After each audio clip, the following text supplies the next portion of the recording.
नमस्कार, आर्या न्यूज देख रहे हैं आप। मैं हूं आपके साथ पल्लवी सिंह। खबरों की शुरुआत करते हैं गोरखपुर से, जो यातायात नियमों का उल्लंघन करने वालों के खिलाफ यातायात पुलिस चालान की कार्रवाई कर रही है। लेकिन यातायात पुलिस के मनमाना चालान की वजह से अब आम आदमी मुखर होता जा रहा है। बता दें आपको कि संत कबीर नगर के रहने वाले युवक मदन मोहन का यातायात पुलिस ने 2000 का चालान काट दिया है। अपने चालान से आहत होकर मदन मोहन ने आज अंबेडकर चौराहे पर सड़क के बीचों बीच बैठकर प्रदर्शन किया। बता दें आपको कि मदन मोहन का यह आरोप है कि ट्रैफिक पुलिस और जनपद के वाहनों का मनमाना तौर से चालान किया जा रहा है और उसके चाय की जो ठेली थी उसका भी उन्होंने 2000 का चालान काट दिया है।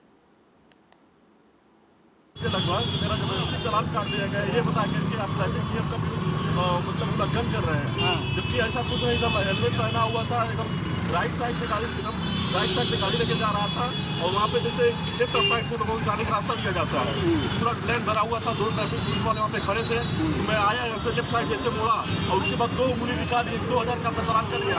रुका भी था, लगभग 10 मिनट में रुका था। चालान इसलिए काटा गया, लेकिन कुछ नहीं बताया। और आज मैसेज आया है कि आपका 2000 से। और जानकीपुरम की घटना का खुलासा हो गया है और इस मामले की सच्चाई निकलकर सामने आई। दरअसल वीडियो में एक पक्ष के 3 लोग और एक तरफ सैकड़ों लोग नजर आ रहे हैं। पुलिस ने इस मामले में अब क्रॉस एफआईआर की और पीड़ित पक्ष अस्पताल में और दबंगों की तरफ से मुकदमा दर्ज किया गया है। जानकीपुरम में पीड़ित भाजपा नेता ही नहीं बल्कि उनकी कोई सुनवाई नहीं की जा रही है। वीडियो में कौशल सिंह के बुजुर्ग पिता पर भी इन दबंगों ने जानलेवा हमला कर दिया। घायल कौशल सिंह और उनके भाई का भी इस वक्त सिविल अस्पताल में इलाज चल रहा है। गंभीर रूप से घायल कौशल की हालत काफी गंभीर है। इस वक्त कई बड़े भाजपा नेता आज उन्हें देखने अस्पताल पहुंचे। रुक जाओ दादा,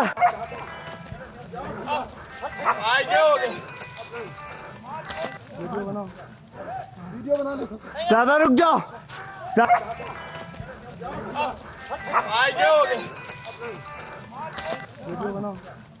वीडियो बना लो दादा, रुक।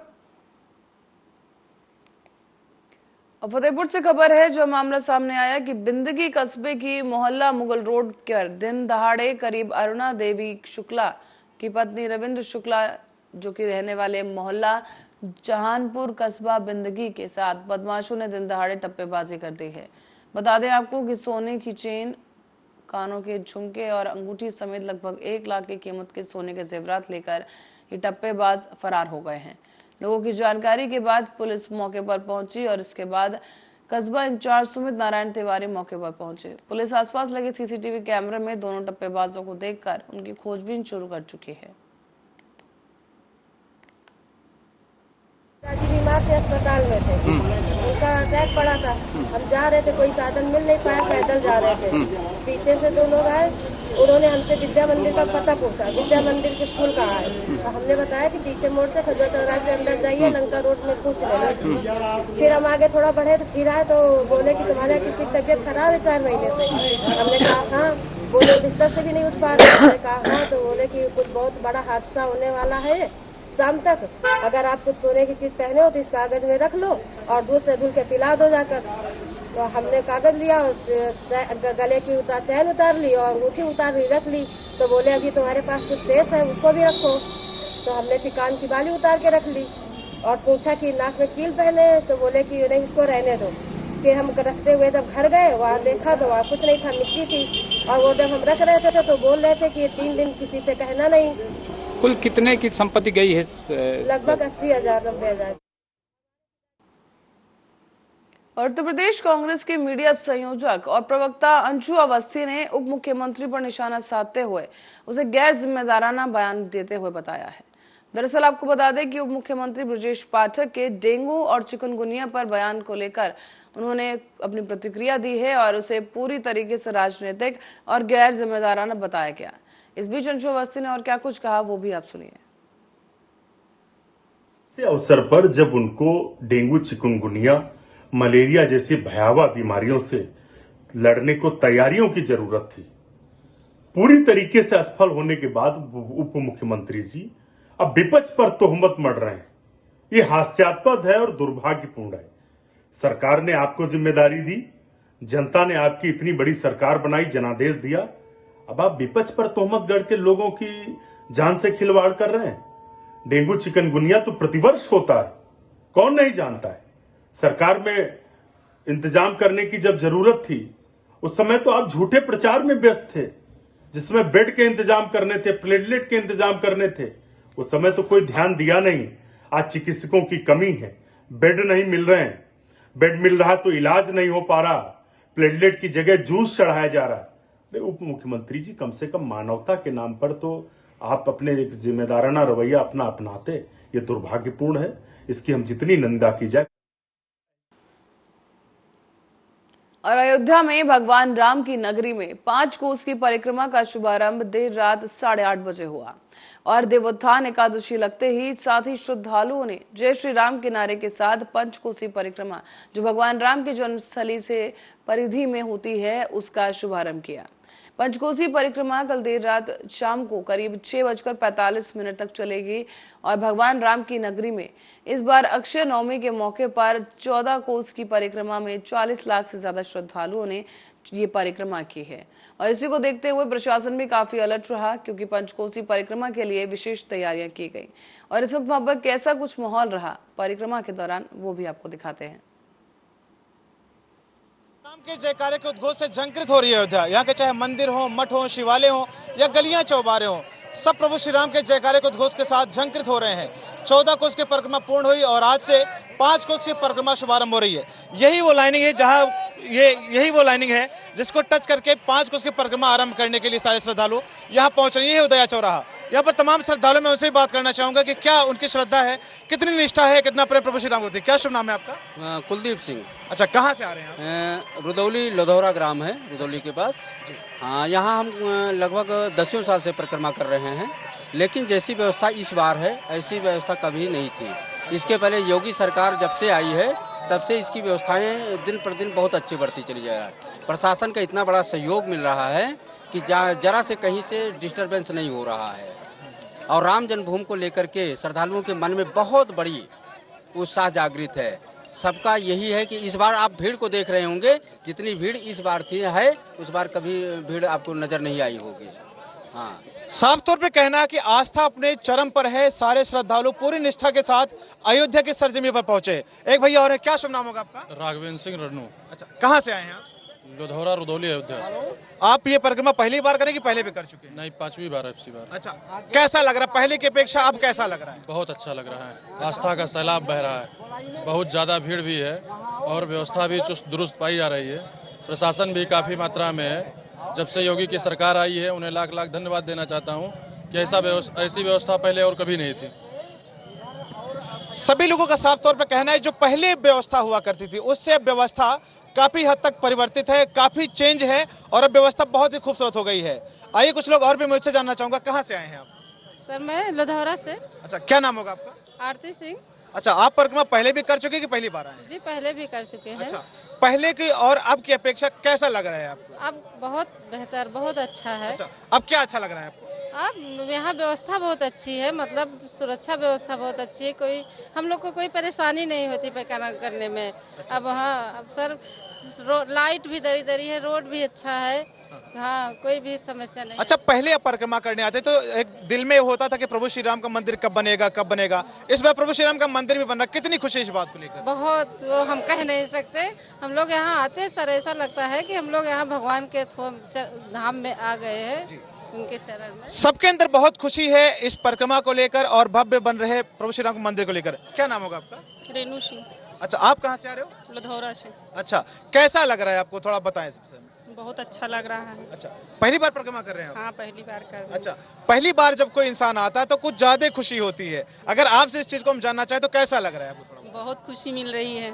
अच्छा, और भी हमारे साथ में, मैं उनसे भी जानना चाहूंगा कि कैसा लग रहा है उनको। क्या नाम है आपका? बबीता। बबीता जी, कहाँ से आ रही हैं आप? पोरा से।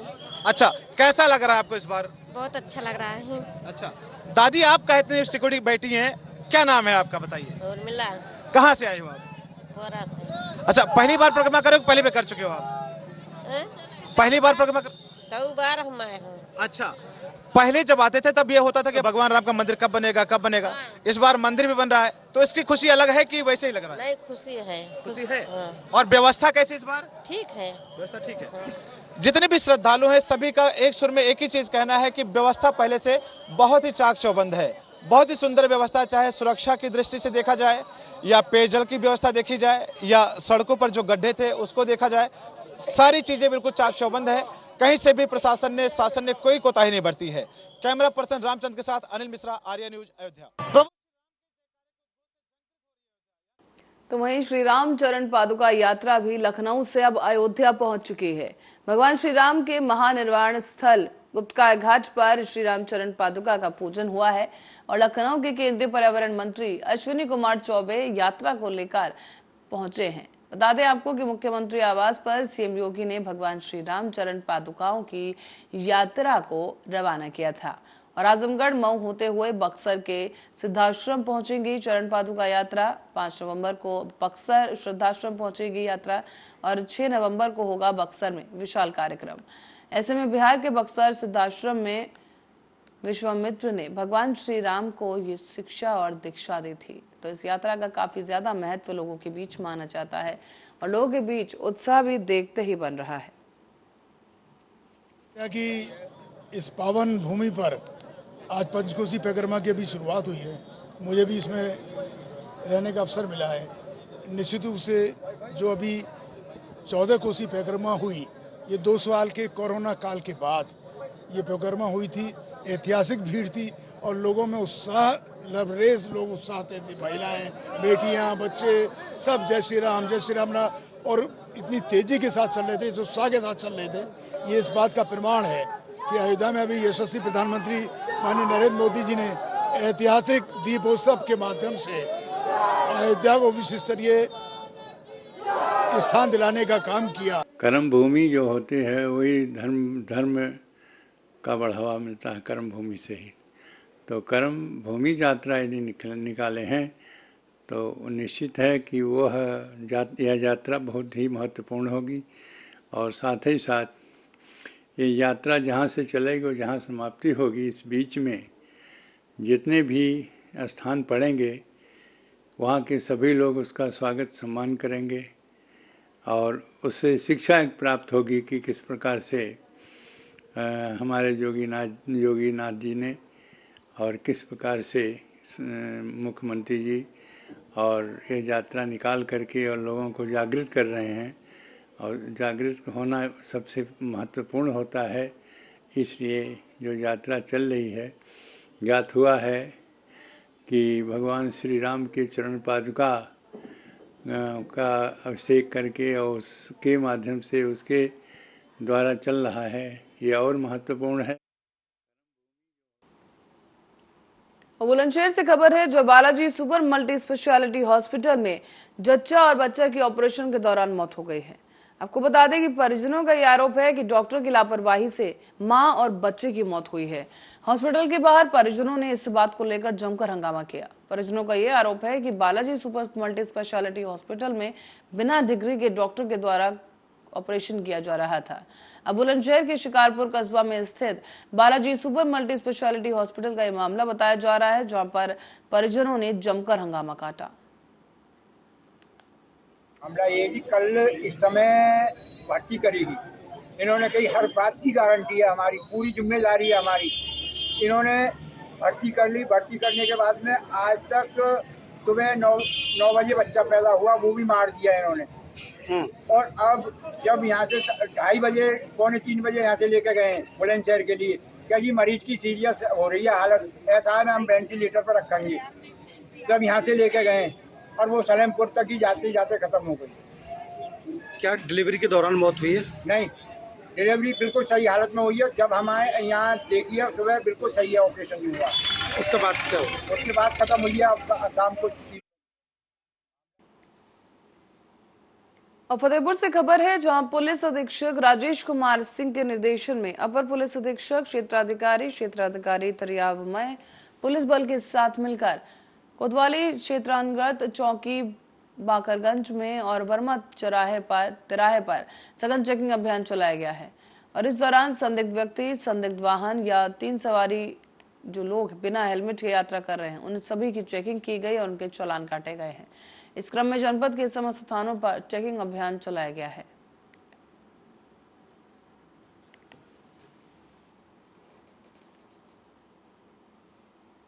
और गोरखपुर में शाहपुर क्षेत्र के पुलिस ने एक ऐसे अभियुक्त को गिरफ्तार किया है जो कर्ज चुकाने के लिए बैंक में रिवॉल्वर लेकर डकैती डालने पहुंच गया। हालांकि बैंक के एक कर्मचारी की सूझबूझ से हड़बड़ाकर रुपयों से भरा बैग ये शख्स बैंक में ही छोड़कर फरार हो गया है।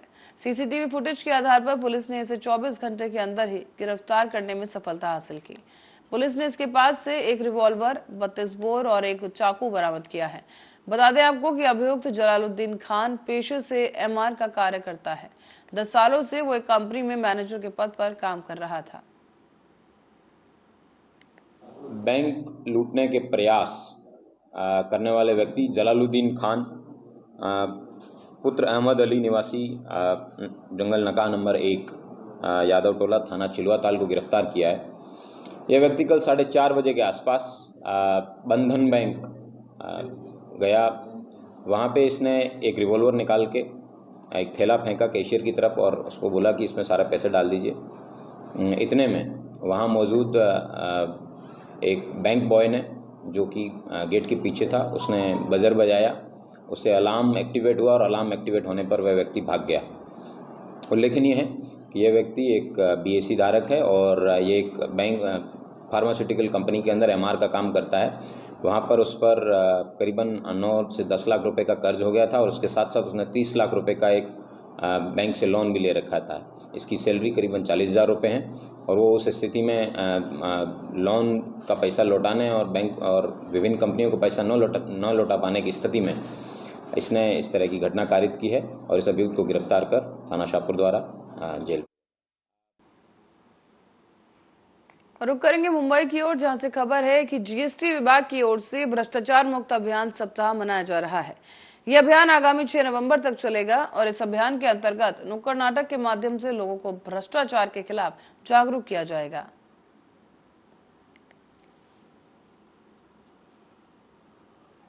नुक्कड़ नाटक कराया, ये विजिलेंस अवेयरनेस वीक के बीच में हमारा एक प्रोग्राम था और इसका मेन उद्देश्य ये था कि लोगों के बीच में एक अवेयरनेस पैदा किया जाए कि हमें करप्शन को जो है जड़ से खत्म करना है, ताकि जो है विकसित भारत की तरफ हमारा एक प्रयास हो, प्रयत्न हो। यही हमारे प्रधानमंत्री जी का भी स्वप्न है और हमारे पास सेंट्रल विजिलेंस कमीशन से इस बार जो आया था उसी हिसाब से हम लोगों ने ये नुक्कड़ नाटक कराया और हमारे लोगों ने बहुत अच्छा नुक्कड़ नाटक किया और कई लोग वहाँ पे जो है आए, उनको इस बारे में पता लगा और स्पेशली जो जीएसटी का जो पार्ट था वो बहुत ही बढ़िया है। ये नवी मुंबई के जीएसटी की तरफ से एक प्रयास हम लोगों का था। धन्यवाद। आज हम नवी मुंबई जीएसटी कार्यालय के साथ आज हमें शॉर्ट प्ले करने के लिए मिला है भ्रष्टाचार के खिलाफ। हम उसके लिए अपने आप को बहुत गर्वशाली मानते हैं कि देश से भ्रष्टाचार निकलना चाहिए और तभी तो हमारे देश का विकास होगा और बहुत अच्छा होगा आगे। हमारी उज्जवल पीढ़ी के लिए ये बहुत जरूरी है। आपका इसके लिए आगे संदेश क्या होगा जनता के लिए? बस बिल्कुल हमें भ्रष्टाचार नहीं करना चाहिए और जो कोई भी करता है हमें उसे रोकना चाहिए।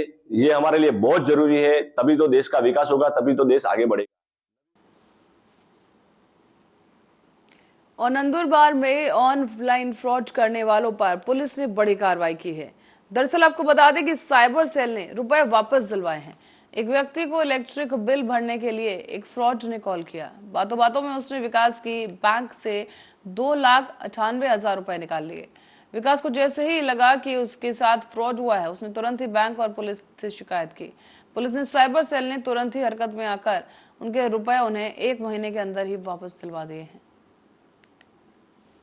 एक नागरिक विकास शहा जे स्टॅम्प वेंडरचं काम करतात आणखी LICचं पण काम करतात, त्यांना काही दिवसापूर्वी एका व्यक्तीने फोन केला आणि त्यांचे मोबाईल वरती त्यांनी त्या व्यक्तीने समोरच्या इलेक्ट्रिसिटी बिलच्या संदर्भाने विचारणा करायला सुरू केली आणि त्यांना बोलण्यात गुंतवून ठेवून त्या व्यक्तीने बरोबर त्यांच्याकडचे त्यांच्या बँक अकाउंटवरचे 2,98,000 रुपये हडपण्याचा प्रयत्न केला. त्यांनी तातडीनं पोलिसला कॉन्टॅक्ट केला आणि आमच्या सायबर सेलनी त्यामध्ये तातडीनं लक्ष घालून त्यांचं जे काही 2,98,000 हे पैसे ट्रान्झॅक्शन होण्याच्या मार्गावर होते ते थांबवून त्यांचा जे काही फ्रॉड जो होणार होता तो रोखण्यास मदत केलेली आहे. म्हणजे जवळजवळ जो फ्रॉड झालेलाच होता, परंतु त्यांनी वेळेत पोलिसला कॉन्टॅक्ट केल्यामुळे आमच्या सायबर सेलच्या लोकांनी तातडीनं याच्यामध्ये ॲक्शन घेऊन